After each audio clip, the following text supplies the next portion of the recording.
শাখা কর্তৃক আয়োজিত আজকের এই সাপ্তাহিক দার্সের সম্মানিত পরিচালক, আপনাদের সুপরিচিত আব্বাস চট্টগ্রাম সম্মানিত সভাপতি জনাব আব্দুল হালিম খান, উপস্থিত পৃথিবীর সর্বশ্রেষ্ঠ সন্তান উলামায়ে কেরাম, উপস্থিত আমার দিনদার ইমানদার ভাইয়েরা, আসসালামু আলাইকুম ওয়া রাহমাতুল্লাহি ওয়া বারাকাতুহু। সর্বপ্রথম রব্বুল আলামিনের দরবারে কালিমাত শুকরিয়া আদায় করছি যে এই মনিব আমাদেরকে এমন একটি দার্সে কিছু কথা বলার সুযোগ করে দিলেন। সেই মহান মনিবের দরবারে বিনীত কণ্ঠে তার শুকরিয়া আদায় করছি, আলহামদুলিল্লাহ। দুরূদ সালাম প্রেরণ করছি ওই মানবতার নেতা যার অক্লান্ত অসাধারণ আজকের এমন একটি আমরা পরিবেশ হয়েছে, যার অবদানে, যার বিগত 23টি বৎসর কোরআনের জিন্দেগির বিনিময়ে আমরা পেয়েছি একটি ইসলাম, যার আনিত বিধানে রয়েছে দুনিয়ার শান্তি ও আখিরাতের মুক্তি, জনাব মুহাম্মদ রাসূলুল্লাহ সাল্লাল্লাহু আলাইহি ওয়াসাল্লাম। সম্মানিত উপস্থিতি, আপনারা এই মোহতারাম থেকে যে আমাদের যে অঞ্চল সভাপতি থেকে খুব গুরুত্বপূর্ণ আলোচনা শুনেছেন। তিনি একটি কথা বলেছেন যে ফুলসেরাতের ভিতরে যখন পা রাখে, নম্রতা, ভদ্রতা, নমনীয়তা যখন থাকে, হাদিস শরীফের মধ্যে এসেছে কেউ যদি নম্রতা এবং ভদ্রতা তার মাঝে থাকে তাহলে আল্লাহ রাসূল সাল্লাল্লাহু আলাইহি সাল্লাম বলেছেন, মানুষ অন্যান্য মানুষ যদি পিষ্ট হয়ে জাহান্নামে পড়ে যায়, ওই লোকটি কখনো জাহান্নামে পড়বে না যার ভিতরে নম্রতা এবং ভদ্রতা আছে। আল্লাহ রাসূল বলেন, নম্রতা এবং ভদ্রতার কারণে আমি আল্লাহ রাসূল সাল্লাল্লাহু আলাইহি সাল্লাম ওই ব্যক্তিকে জান্নাতে না পৌঁছা পর্যন্ত আমি তার পাশ থেকে সরব। সুবহানাল্লাহ। তাহলে আপনারা চিন্তা করতে পারছেন নম্রতা ভদ্রতা কাকে বলে? মতের কথা আমি শুনতে পারি, 1 মিনিট আলোচনা আমি শুনেছি। তাহলে আজকে যে আমি আয়াতটা নিয়েছি, এই আয়াতটার ভিতরে মানে পুরো কোয়ালিটি কথাগুলি আছে। একটা মানুষ তার জীবনকে কিভাবে দাওয়াত দিতে হবে, একটা মানুষ তার জীবনকে কিভাবে পরিচালিত করতে হবে, একটা মানুষ তার ভাইকে কিভাবে দাওয়াত দিতে হবে, একটা মানুষ বিনয়তে কেমন ধরনের হতে হবে, একটা মানুষ তার আচার ব্যবহার আখলাক কিভাবে তার পরিবর্তন করতে হবে, কিভাবে মানুষকে কোরআন দিয়ে দাওয়াত দিতে হবে, তার ভিতরে কি কোয়ালিটিগুলি থাকতে হবে, সেই কথাগুলি আল্লাহ রাব্বুল আলামিন কোরআনের মধ্যে নোট করে দিয়েছেন কি দেন নাই? দিয়েছেন। কারণ আল্লাহ রাব্বুল আলামিনের লক্ষ্য উদ্দেশ্য হচ্ছে আমার বান্দা, আমার গোলাম যেন জাহান্নামে না যায়। বহুত আউস্কর অত্যন্ত আপনাদের আমাদেরকে আল্লাহ রাব্বুল আলামিন বানিয়েছে একজন এমন একটা লোক হিসাবে আমাদেরকে বানিয়েছেন। নির্ধারিত কেউ বলেন নাই যে এমুক নেতা হবে, এমুক নেতা হবে, এমুক নেতা। সকলেই নেতা, সকলেই দাওয়াতি কাজ করতে হবে, সকলের উপরে দাওয়াতি কাজ করা ফরজ। আল্লাহ রাব্বুল আলামিন ঘোষণা করেন, ইন্নী জাইলু ফিল আরদি খলিফা। আমি আমার দুনিয়াতে, আমার এই পৃথিবীতে প্রতিনিধি হিসেবে, নেতা হিসেবে আমি মানুষকে সৃষ্টি করেছি। এখন বলতে পারেন যে আলোচনা করে তিনি নেতা না, আপনারা যারা উপস্থিত আছেন সকলেই কি আল্লাহর গোলাম, আপনারা সকলেই কি আল্লাহর প্রতিনিধি, আপনারা সকলেই কি আল্লাহর এই জমিনের মধ্যে সবচেয়ে বড় দায়িত্বশীল এবং সবচেয়ে বড় একজন নেতা। ঘোষণা কার? আল্লাহ সুবহানাহু ওয়া তাআলা। এখন কি শুধু নেতা যে আলোচনা করবে তিনি নেতা, যিনি এখানে মাদ্রাসা লাগা করবে তিনি নেতা? নেতা হবে তিনি যার ভিতরে কোরআন এবং হাদিসের জ্ঞান আছে, যিনি আল্লাহ এবং আল্লাহ রাসূলের বিধান মতো তার জীবনকে পরিচালনা করে, তিনি হচ্ছেন নেতা। বুঝতে পারছেন? তাহলে দাওয়াত দিতে হবে, যে কোয়ালিটিগুলি হতে হবে। আল্লাহ রাব্বুল আলামিন তার রাসূলকে বলছে, হে রাসূল, আপনি কিভাবে দাওয়াত দিবেন, দাওয়াতের উদ্দেশ্যটা কেমন হবে, দাওয়াতের নমুনাটা কেমন হবে, দাওয়াতের কোয়ালিটিটা কেমন হবে, আমি আপনাকে জানিয়ে দিচ্ছি, আমি আপনাকে ঘোষণা করে দিচ্ছি। যে আয়াতটা আমি আপনার সম্মুখে তেলাওয়াত করেছি, আল্লাহ রাব্বুল আলামিন ঘোষণা দিয়েছেন, উদউ ইলা সাবিলি রাব্বিকা বিল হিকমা। হে নবী সাল্লাল্লাহু আলাইহি ওয়াসাল্লাম, তোমার রবের পথের দিকে দাওয়াত দাও হিকমত, কৌশল অবলম্বন করে, নম্রতা দিয়ে, ভদ্রতা দিয়ে, উচ্চ মাধুর্যতা দিয়ে এবং কোরআনের আয়াত দিয়ে তাদের সাথে তর্ক এবং বিতর্ক বড় উত্তম পন্থা। কথাটা কে বলছেন? আমি বলছি না, আমার বানানো কথা। কার কথা? আল্লাহ সুবহানাহু ওয়া তাআলা তিনি বলছেন, আল্লাহ রাসূলকে বলছেন। আর কেমন রাসূল আমরা পেয়েছি, সুবহানাল্লাহ, কেমন রাসূল পেয়েছি। আল্লাহ নিজে বলেছেন, সাইয়্যিদুল মুরসাল খাতাবান নবী, তিনি আখির নবী, তিনি শেষ নবী। আর তার সম্পর্কে বলতে গিয়ে কেমন নবীকে আল্লাহ ওসিয়ত করছেন, কেমন নবীকে তার দাওয়াতি কাজ করতে হবে, কিভাবে করতে হবে, কি পদ্ধতিতে করতে হবে, আয়াত জুড়ে দিয়ে আল্লাহ রাব্বুল আলামিন জানিয়ে দিচ্ছেন। কিন্তু সেই নবী, যেই নবী হচ্ছে ওয়ামা আরসালনাকা ইল্লা রাহমাতাল লিল আলামিন, তিনি গোটা মানব মণ্ডলীর জন্য, গোটা পৃথিবীর জন্য, গোটা উম্মতের জন্য তিনি কি রহমত স্বরূপ ঘোষণাকার। আল্লাহ রাসূলের ঘোষণা। এই মানুষটা এত রহমত স্বরূপ হওয়ার পর, এত ভদ্রতার হওয়ার পর, এত পৃথিবীতে এমন কোনো আরেকটা লোক আসবে রাসূলের চাইতে নমনীয় তার কেউ আছে? রাসূলের চাইতে এমন দানশীল ব্যক্তি কেউ আছে? রাসূলের চাইতে আল্লাহকে বেশি ভয় করে এমন লোক আর আছে? রাসূলের চাইতে আখলাক, ব্যবহার, মাধুর্যতা সম্পর্কে আর একটা ব্যক্তি আছে? এই ঘোষণাগুলি কার? আল্লাহ রাসূল সাল্লাল্লাহু আলাইহি, আল্লাহ রাব্বুল আলামিনের ঘোষণা। তিনি ঘোষণা দিচ্ছেন আল্লাহ রাসূলের জন্ম থেকে তার সমস্ত কোট, সমস্ত জিন্দিগি সম্পর্কে সার্টিফিকেট দিয়েছেন কে? আল্লাহ সুবহানাহু ওয়া তাআলা। তাকে সার্টিফিকেট দেওয়ার পরও বলছেন উদউ ইলা সাবিলি রাব্বিকা বিল হিকমা। হে রাসূল, আমি আপনাকে বলছি, আপনি আমার গোলামদেরকে, আপনার উম্মতদেরকে নসিহত করুন, তাদেরকে দাওয়াত দেন, তাদেরকে বিনয়তার সাথে, আপনার আখলাকের সাথে, আপনার চরিত্রতার সাথে আপনি তাদেরকে দাওয়াত দেন এবং নসিহত গ্রহণ করুন। সম্মানিত উপস্থিতি, হাদিস শরীফের মধ্যে এসেছে, আল্লাহ রাসূল সাল্লাল্লাহু আলাইহি ওয়াসাল্লাম একটা হাদিসটি কোট করে আমাদেরকে হাদিসের জবাব, হযরত মুয়ায ইবনে জাবাল রাদিয়াল্লাহু আনহু থেকে হাদিসটি বর্ণিত। আল্লাহ রাসূল সাল্লাল্লাহু আলাইহি ওয়াসাল্লাম বলতেছেন, অথচ মুয়ায বলতেছে, আমাকে শাসক হিসাবে ইয়ামেনে পাঠাবার সময় ঘোড়ার পা রাখা অবস্থায়, ঘোড়ার উপরে পা রাখা অবস্থায় মুহাম্মদ রাসূলুল্লাহ সাল্লাল্লাহু আলাইহি ওয়াসাল্লাম আমাকে শেষ উপদেশটি দিলেন, শেষ বাক্যটি কথা বললেন, শেষ নির্দেশটি আমাকে দিলেন, হে মুয়াজ, আমি তোমাকে বলছি, লোকের সামনে যখন কথা বলবে, লোকের সামনে যখন আলোচনা করবে, সুন্দর উত্তম আচরণ দিয়ে, নমুনা দিয়ে তাদের সামনে পেশ করবে। যেই কথাগুলি মুহতারাম সর্বশেষ বলেছেন, নমনীয়তা, আল্লাহ রাসূল সাল্লাল্লাহু আলাইহি ওয়াসাল্লাম এই নমনীয়তা, ভদ্র সম্পর্কে বলছেন উত্তম, হে মুয়াজ, লোকের সামনে যখন কথা বলবে, উত্তম আচরণ, নমনীয়তা, ভদ্রতা দিয়ে তাদের সামনে কি চরিত্রের নমুনা পেশ করবে। এই কথা কে বলছেন? আল্লাহ রাসূল সাল্লাল্লাহু আলাইহি ওয়াসাল্লাম এই কথা পেশ করেন। তাইলে উত্তম চরিত্রটা হচ্ছে একটা মানুষের জন্য সর্বশ্রেষ্ঠ। কাল হাসরের ময়দানে মিজানের পাল্লা কি কোরআন উঠবে, হাদিস উঠবে?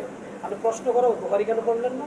এবং আপনার হাসরের ময়দানে যেই মিজানের পাল্লাটা হবে, ওই মিজানের পাল্লাটার ভিতরে উঠবে আপনার সর্বোত্তম চরিত্র। যার চরিত্রটা যার ভালো হয়ে যাবে, তার জন্য আল্লাহর জান্নাত অবধারিত হবে। তাহলে আমরা জান্নাত যেতে চাই না? তাহলে জান্নাত যেতে হলে কি লাগবে? উত্তম চরিত্র। নসিহা আল্লাহ এবং আল্লাহ রাসূলের ওজনের নসিহায় একটাই কথা হচ্ছে, নমনীয়তা থাকতে হবে, ভদ্রতা থাকতে হবে, সৌন্দর্যতা, কথা বলে সৌন্দর্যতা থাকতে হবে। আপনি উত্তর দিতে পারবেন। একটা ভাই আমাকে প্রশ্ন করছে, আপনি প্যারেশানিতে আছেন, হঠাৎ করে ফেলছে, তাকে সুন্দর একটা পোষা দিয়ে কথা বলেন, আচ্ছা ঠিক আছে, আমি প্রশ্নটা করে দিচ্ছি, আমি একটু ক্লান্ত। আর আপনি দিয়ে বলেন, তুমি দেখো না আমি এই মুহূর্তে ডিউটি করে আসছি, তোমার আর প্রশ্ন করার কোনো সময় নাই, এভাবে দেওয়া যাবে? কিন্তু এর মধ্যে কি উত্তম সুন্দর পথ, আর এই সুন্দর উত্তম পন্থাটাই কাল হাসরের ময়দানে মিজানের পাল্লায় উঠবে। সম্মানিত উপস্থিতি, এরপরে একটা হাদিসের মধ্যে হযরত আব্দুল্লাহ ইবনে আমর রাদিয়াল্লাহু থেকে বর্ণিত, রাসূল কারীম সাল্লাল্লাহু আলাইহি ওয়াসাল্লাম ইরশাদ করেছেন, তোমাদের মধ্যে সেই ব্যক্তি সবচেয়ে উত্তম, তোমাদের মধ্যে সেই ব্যক্তি সবচেয়ে উত্তম যে চরিত্রের দিক দিয়ে সবচেয়ে উত্তম। বুখারী শরীফের হাদিস। এটা বলছে তোমাদের দিক দিয়ে আল্লাহর কাছে ওই ব্যক্তি সবচেয়ে উত্তম। এরপরে একটা হাদিসের মধ্যে কি বলছেন আল্লাহ রাসূল সাল্লাল্লাহু আলাইহি ওয়াসাল্লাম, আব্দুল্লাহ ইবনে আমর রাদিয়াল্লাহু থেকে বর্ণিত, রাসূল সাল্লাল্লাহু আলাইহি ওয়াসাল্লাম ইরশাদ করেছেন, তোমাদের মধ্যে হতে, এখন যারা উপস্থিত যারা আছে, তোমাদের মধ্য হতে যে তোমাদের মধ্যে সেই লোকটি আমার নিকট, এই যে আল্লাহর নিকট, এখন তোমাদের মধ্য হতে আমার নিকট, আমি রাসূলের নিকট ওই ব্যক্তি সবচেয়ে উত্তম যে ব্যক্তি চরিত্রের দিক দিয়ে উত্তম। তাহলে এই কথাটা আপনি দেখুন, জান্নাতে যেতে হলে কি লাগবে? চরিত্র। আল্লাহ নির্দেশ কি? চরিত্র। আল্লাহ রাসূল সাল্লাল্লাহু আলাইহি ওয়াসাল্লাম, তোমাদের মধ্য হতে যদি আমার কাছে সবচেয়ে উত্তম হতে চাও, আমার কাছে সবচেয়ে ভালো লোক হতে চাও, আমার কাছে সবচেয়ে দামি লোক হতে চাও, যার চরিত্রের দিক দিয়ে সবচেয়ে উত্তম। মুতাবাকা ইবনে মালিক হাদিসটি বর্ণনা করছেন।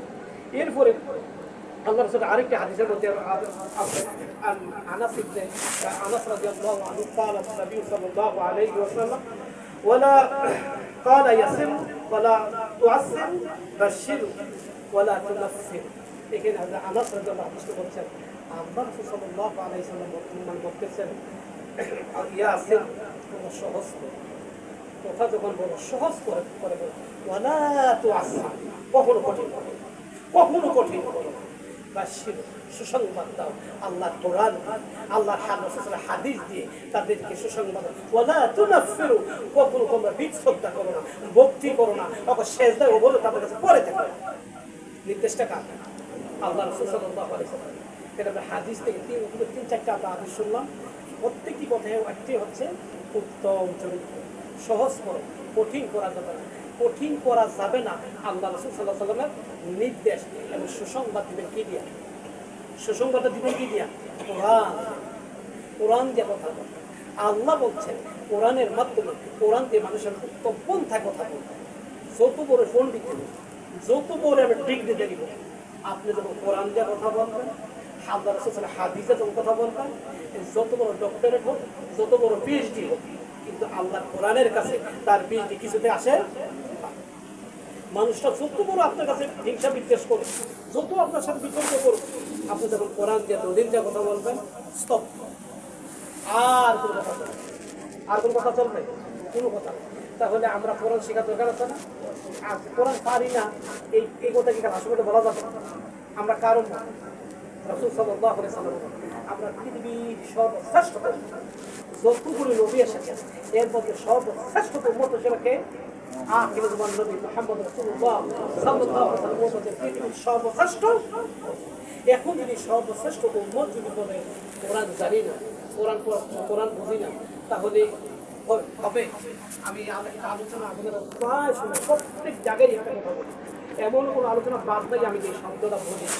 আল্লাহ রাব্বুল আলামিন যে ঘোষণা দিয়েছেন, আল্লাহ রাসূল সাল্লাল্লাহু আলাইহি ওয়াসাল্লাম হাসরের মাঝে যে কথাগুলি সকলের সামনে কথাগুলি উচ্চারণ করবেন, যে কথাগুলি বলবেন, এই কথাগুলি আল্লাহ রাব্বুল আলামিন কোরআন কারীমের মধ্যে নোট করে দিয়েছেন।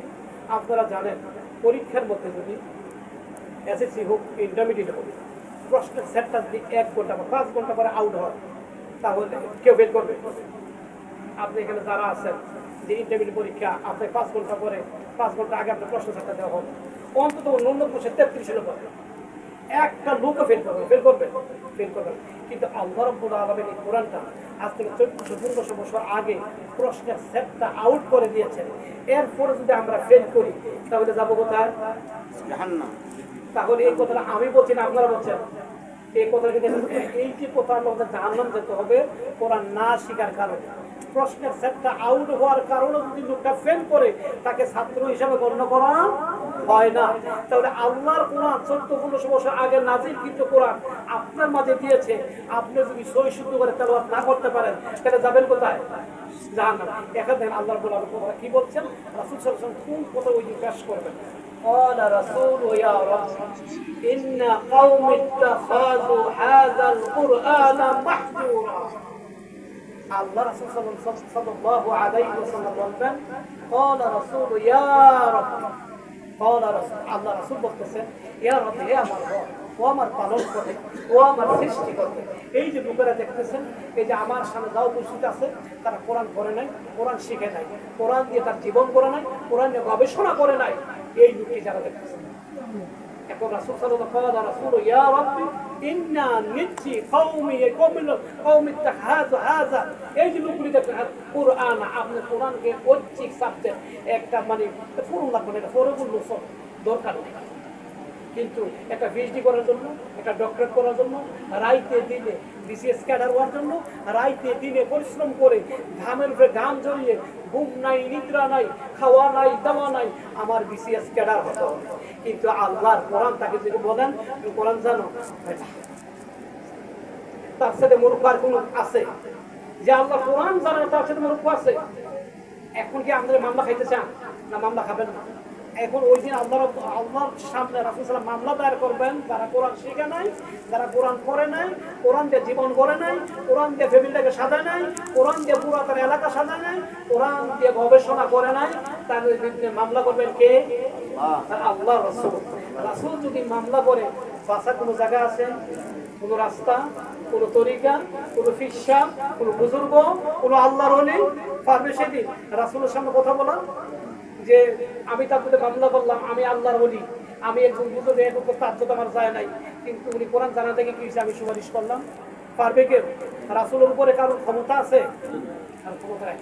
একমাত্র সকল ক্ষমতার মালিক হচ্ছেন লিল্লাহি মা ফিস সামাওয়াতি ওয়া মা ফিল আরদি ওয়া ইন তুবদু মা ফি আনফুসিকুম আও তুখফুহু ইউহাসিবকুম বিহিল্লাহ ওয়া ইয়াগফিরু লিমান ইয়াশাউ ওয়া ইউআযযিবু মান ইয়াশা ইন্নাল্লাহা আলা কুল্লি শাইইন কাদির। আল্লাহ ঘোষণা করেছেন গোটা বিশ্বের নবমণ্ডল যত কিছু আছে সব কিছুর মালিক হচ্ছে আমি আল্লাহ। পুঙ্খানু করে তোমরা আমার কাছে হিসাব দিতেই হবে। ফায়াগফিরু লিমান ইয়াশা, আমি ইচ্ছা করলে তোমাদেরকে শাস্তি দিতে পারি। ও ফায়াগফিরু ওয়া ইউআযযিবু মান ইয়াশা, অর্থাৎ প্রথম কথা হচ্ছে আমি ইচ্ছা করে তোমাকে মাফ করে দিতে পারি, আমি ইচ্ছা করে তোমাদেরকে শাস্তি দিতে পারি। আমি তো ওই রব ইন্নাল্লাহু আলা কুল্লি শাইইন কাদির। আমি আল্লাহ যে গোটা বিশ্বের সর্বশক্তিমান, আমি হচ্ছি গোটা বিশ্বের সর্বশ্রেষ্ঠ মালিক, আমি হচ্ছি সবচেয়ে পাওয়ারফুল। আমার মতো পাওয়ারফুল, আমার মতো ক্ষমতা ইয়া হাইয়্যু ইয়া কাইয়্যুম, আমি চিরজীবী, আমি চিরস্থায়ী, আমার মতো কেউ নাই। তিনি ছাড়া কারো কোনো ক্ষমতা আছে মাফ করা? কোন বুজুর্গ, কোন আল্লাহর ওলি, কোন ফিসাব কেউ পারবে না। ঘোষণা কার? তাহলে যে আল্লাহ রাসূল যে মামলা করবে, এই মামলা থেকে বাঁচতে হবে কি করণীয় আমাদের, কি কথাগুলি শুনতে হবে, কি কাজগুলি করতে হবে। তখন যদি মামলা আল্লাহ বলতে অন্য আয়াতে সূরা কাহাফের ভিতরে আল্লাহ বলছেন যদি আমার রাসূল মামলা করে আমি এই মামলা গ্রহণ করে নেব, তার জীবনে যতগুলি আমল করছে সব আমলগুলি আমি বিনষ্ট করে দিলাম, বাদ করে দিলাম।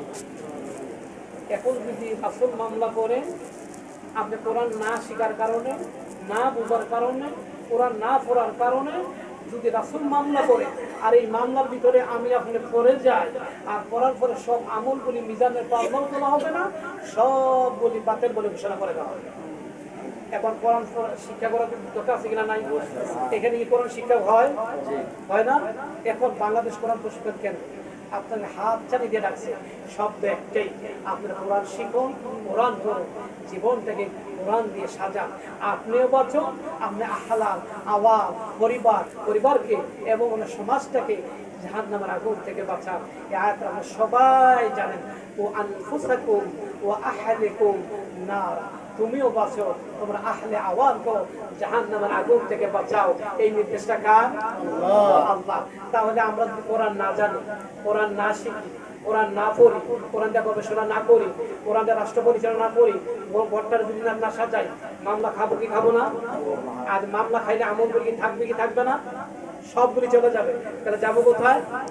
জাহান্নাম। তাহলে এই বাংলাদেশ কোরআন প্রশিক্ষণ কেন্দ্র আপনার এই কথাটুকু হাত ছাড়িয়ে রাখছেন। আসুন কোরআন পড়ি, আসুন কোরআন শিখি, আসুন কোরআন দিয়ে সমাজটা করি। এই কথাটা কে বলতেছেন?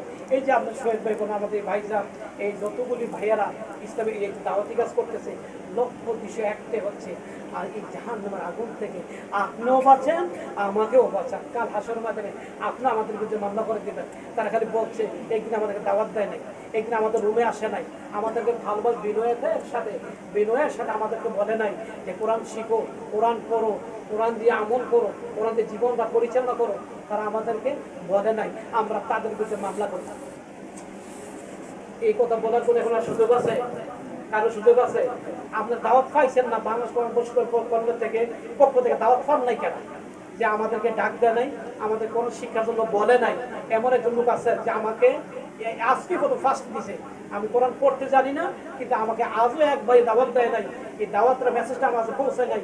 কোরআন দিয়ে এত গুরুত্বপূর্ণ, একজন মুসলিম হিসাবে জান্নাত যাইতে হলে এবং আল্লাহর নৈকট্য বান্দা হতে হলে, আল্লাহর প্রিয় পাত্র হতে হলে, রবের সাথে কথা বলতে হলে কোরআন ছাড়া বিকল্প কোনো রাস্তা নাই। এমন কোনো ভাই আছে যে আমি দাওয়াত পাই নাই? এই কোরআন প্রশিক্ষণ কেন আমাকে দাওয়াত দেয় নাই কোরআন পড়ার জন্য? এমন কোনো লোক আছে? নাই। তো এই কথাটা কিন্তু রেকর্ড হয়ে গেছে। فَمَنْ يَعْمَلْ مِثْقَالَ ذَرَّةٍ خَيْرًا يَرَهُ وَمَنْ يَعْمَلْ مِثْقَالَ ذَرَّةٍ شَرًّا يَرَهُ كِرَامًا كَاتِبِينَ يَعْلَمُونَ مَا لَا تَفْعَلُونَ। কিরামান কাতিবুন লিখতেছেন। এখন আপনারা সবাই বলছেন দাওয়াত পাইছি, এখন যারা দাওয়াত পাওয়ার কোরআন শিখেন নাই, অবস্থাটা কেমন হবে? দাওয়াত পাওয়ার পরে কোরআন শিখেন নাই, কোরআন পড়েন নাই, কোরআন বুঝেন নাই, আপনার ছেলে সন্তানের কোরআনের তালিমও দেন নাই, মাদ্রাসাও পড়ান নাই, তাহলে অবস্থাটা কেমন হবে? এই কেরামুল কাতিমিন লিখতেছে কি লেখা নাই? তাদের ডিউটি কি লেখা। কাল হাসরের মধ্যে এরকম অবস্থা হয়ে যাবে, আপনার একটা সৎ কাজ করার কারণে, একটা ভাইকে সাহায্য করার কারণে। একটু চমৎকার একটা হাদিস আমার মনে পড়ে গেল। আল্লাহ রাসূল সাল্লাল্লাহু আলাইহি ওয়াসাল্লাম বলেছেন, কেউ যদি এক আদারসে 12টি বছর, কত বছর? 12টি বছর মদিনাতে ইতিকাফ করলো। কোথায়? মদিনাতে ইতিকাফ করলো। কেউ যদি তার ভাইকে কোরআনের হাতে সাহায্য করলো, কোরআন পড়ার জন্য তালিমের তাকে দাওয়াত দিল, তার সাথে বিনয়ে তার সাথে কথা বললো, তাকে আদরের সাথে বুকে টেনে টেনে কাছে আনলো, তাকে সাহায্যের হাতটা বাড়িয়ে দিল, তার দুঃখের সুখে তার খবর নিল। আল্লাহ রাসূল সাল্লাল্লাহু আলাইহি ওয়াসাল্লাম বলেছেন, 12টি বছর ধরে ইতিকাফ করলে যে সওয়াব হবে, একটা ভাইকে যখন ইসলামের প্রতি দাওয়াত দেয়, কোরআনের দাওয়াত দেয়, তাকে তার দুঃখের সুখে তার খবর নেওয়ার কারণে 12টি বছর ধরে ইতিকাফ করলে যে সওয়াব, একটা ভাইকে কোরআনের দাওয়াত দেওয়ার কারণে, নামাজি বানানোর কারণে, বিনয়তার কারণে আল্লাহ রাব্বুল আলামিন তার আমলনামায় এই সওয়াবটা দিয়ে দেন। তাহলে যেই মসজিদুল নববীতে এক রাকাত নামাজ পড়লে 50,000 রাকাতের সওয়াব, আর ওই মসজিদের ভিতরে যদি 12 বছর ধরে ইতিকাফ করা, আর একটা ভাইয়ের সাথে বিনয়তার সাথে, নম্রতার সাথে, ধৈর্যতার সাথে সুন্দর ভাষায় কথা বলে তাকে কোরআনের দাওয়াত দেওয়া, নামাজের দাওয়াত দেওয়া, তাকে ইসলামের হাকামি এগুলির প্রতি দাওয়াত দেওয়া, যেই সওয়াব 12 বছর ইতিকাফ করলে, তাহলে আপনি একটা নতুন কাজ শুনছেন না? তাহলে এই যে হাদিসটা, তাহলে আপনি চিন্তা করেন, যেই নমনীয়তার কারণে, যেই ভদ্রতার কারণে আল্লাহর জান্নাত আপনার জন্য ওয়াজিব হয়ে যায়, যেই নমনীয়তার কারণে, ভদ্রতার কারণে, সহনশীলতার কারণে আল্লাহ রাব্বুল আলামিনের যে ফুলসেরাত যেটা আছে, এটা পার হওয়ার জন্য পা পিছকিয়ে মানুষ যখন পড়ে যায়, তার নম্রতার ভদ্রতার কারণে আল্লাহ রাসূল বলছেন ওই লোক কখনো পিছপা হবে না, যার ভিতরে নম্রতা ভদ্রতা আছেন, সে পিছপা হবে না। আর আমি তার জন্য অপেক্ষা করতে থাকবো, যতক্ষণ পর্যন্ত তাকে আল্লাহর জান্নাতে না পৌঁছাবো, ততক্ষণ আমি রাসূল তার কাছ থেকে সরে যাব। তাহলে আপনারা সবগুলি হাদিস স্পষ্ট শুনতেছেন। তাহলে তাইলে আমরা আজকের যে আলোচনা, আমাদের সভাপতি সাহেব যে কথাগুলি বলছেন, নম্রতার উপরে, বিনয়তার উপরে, সহনশীলতার উপরে, আমি ওইটার উপরেই রয়েছি। আর ওইটার থেকে আমি যে কথাগুলি আপনার সম্মুখে যে আয়াতরা তেলাওয়াত করেছিলাম, এরপর আল্লাহ বলছেন, কে ভালো কাজ করে, কে খারাপ কাজ করে, এগুলি জানে কি? আল্লাহই বাস ভালো জানে। কিন্তু এর মধ্যে আপনিও জানেন না আপনি কি অন্যায়গুলি করছেন, ভাইয়ের প্রতি জুলুম করছেন, বোনের প্রতি জুলুম করছেন কিনা, আত্মীয় স্বজনের প্রতি জুলুম করছেন কিনা, এদিকে আপনার ধারণা নাই?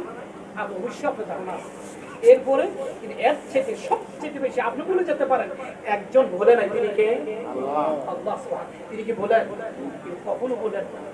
তিনি কখনো বলেন না আমার বান্দার জীবনে একটা পুঙ্খানো ইবাদত যেইগুলি একটা মুস্কি হাসিটা কথা বলেছেন, সেইটা ওর রেকর্ড আছে কিনা? নাই?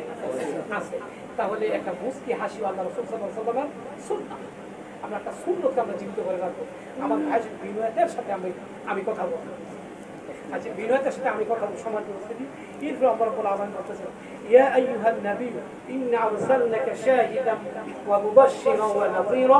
হে নবী, আমি তোমাকে পাঠিয়েছি সাক্ষী রূপে, সুসংবাদদাতা, দিক প্রদর্শক রূপে এবং আল্লাহর নির্দেশের প্রতি আহ্বানকারী উজ্জ্বল প্রদীপ রূপে। ঘোষণাকার। তাহলে আল্লাহ সাল্লাল্লাহু আলাইহি সাল্লামকে আল্লাহ নিজে পাঠিয়েছেন উজ্জ্বল একটি নক্ষত্র হিসাবে।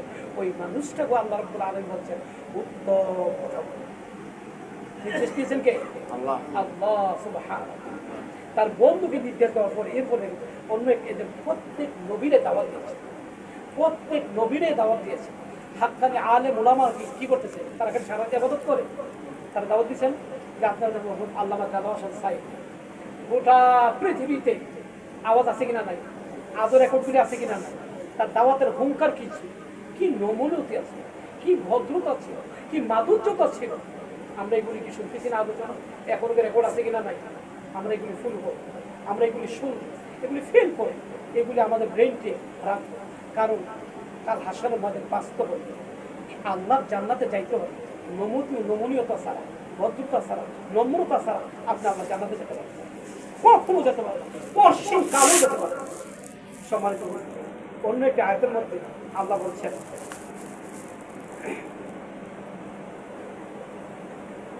قل يا عبادي يقولوا التي هي أحسن إن الشيطان ينزع بينهم إن الشيطان كان للناس عدو مبين এখানে আল্লাহ রাব্বুল আলামিন ঘোষণা করে দিয়েছেন হে মুহাম্মদ সাল্লাল্লাহু আলাইহি ওয়াসাল্লাম আমার বান্দাদেরকে বলো তারা যেন মুখ দিয়ে যেসব কথাগুলি বের করে যা অতি কার কথা এখানে আল্লাহ করে দিয়েছেন যে উত্তম কথাগুলি যেন মুখ দিয়ে বের করে আসলে শয়তান মানুষের মধ্যে প্রকাশ্য কে বলছেন আল্লাহ আরে তুমি কি জানো তোমার সেদিকে হেকে এত এত এত বেশি জানি কেউ মাস্টার তুমি মাস্টার কেউ হাফেজ তুমিও তোমার তেলত মানটা অনেক হাই শয়তান কি করে দেয় কারণ আজকের ইমামতি তুমি করবে আজকের ইমামতি তুমি করবে হ্যাঁ রে তুমি লিখে দিবে কেন দিবে হ্যাঁ হে কি তোমার থেকে বেশি জানে শেষ জীবনে সারা বছর যে আমল করছে এক সেকেন্ডকে শয়তান কি করে দিবে মাটির সাথে মিশিয়ে দেবে তাইলে আমরা অহংকার থেকে মুক্ত হব হিংসা থেকে মুক্ত হব বিদ্বেষ করা যাবে না ভাইয়ের প্রতি ভাইকে আঁকড়িয়ে ধরে রাখবে আরে ভাই একসাথে চলতে হলে বলতে হবে ভুলের উঠতে কোনো মানুষ নেই ভুলের উঠতে কোনো মানুষ আছে কেউ না আমাদের ভুল হবে আর এই ভুলগুলি সংশোধন করার জন্য আল্লাহ রাব্বুল আলামিন আমাদেরকে ব্যবস্থা করে দিয়েছে ভাইকে টান দিয়ে ডাকবেন নাকি সব ভাই আসার সাথে কথা আছে একটু চা খাই একটু কথা বলি আমার সাথে কেন রাখবো আমি তো একজন মানুষ আমার ভুল হতে পারে আমার ভুলটা ধরিয়ে দেয় আর এই ভুলটা ধরে দেওয়ার কারণে কাল হাসরের ময়দানে যার মুসিবতের ভিতরে যেই দিন কেউ কাউকে চিনবে না সন্তান তার বাবাকে চিনবে না এটা আপনি সবাই আলোচনা করে জানেন সন্তান তার মাকে চিনবে না ভাই তার ভাইকে চিনবে না এত আদরের স্ত্রী সেই স্ত্রীও সেদিন আপনাকে চিনবে না কেউ ভাইয়া ফিরবো মাকু মিন আখি এই আয়াতগুলো আপনি জানেন ভাই ভাই থেকে দিব তো বাবা আমার সন্তানকে দিব তো কারণ ওই কঠিন মুসিবতের ভিতরে বাঁচতে হলে আপনার নমনীয়তা ভদ্রতা সহনশীলতা আল্লাহর ইবাদত নৈকট্য ছাড়া কেউ জান্নাতে যাবে না একজনও যেতে পারবে সম্মানিত উপস্থিতি